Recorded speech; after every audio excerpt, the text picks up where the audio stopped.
Ang pagdiriwang ng Undas 2025 sa rehiyon ng Bicol ay nanatiling karaniwang payapa at maayos na walang naitalang malaking insidente o banta sa seguridad.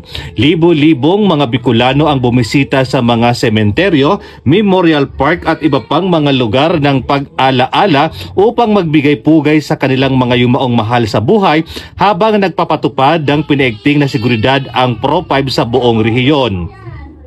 Ayon kay Police Brigadier General Nestor C. Babagay Jr., Regional Director ng Pro-5, ang matagumpay na pagdiriwang ng Undas ngayong taon ay patunay ng mahusay na pagpapatupad ng komprehensibong security plan ng pulisya sa rehiyon at ng matatag na pagkikiisa ng publiko.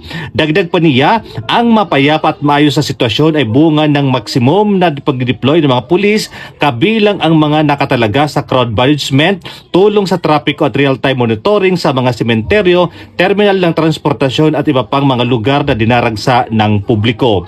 Patuloy na pagpapanatili ng mataas antas at alerto ang Pro-5 dahil inaasahan pa ang pagdagsa ng mga bisita sa mga sementeryo at memorial park sa mga susumunod na araw. Mananatiling visible ang mga unit ng pulisya at magpapatuloy ang kanilang assistance operations upang matiyak ang kapayapaan, kaligtasan at kaayusan ng publiko sa buong panahon ng Undas. Pinaalalahanan ng Pro-5 ang lahat na manatiling mapagbatyag, sumunod sa mga patakaran sa sementeryo at lokal na mga ordinansa at pagkipagtulungan sa mga otoridad upang matiyak ang ligtas, mataimtim at makabuluhang paggunita ng Undas 2025.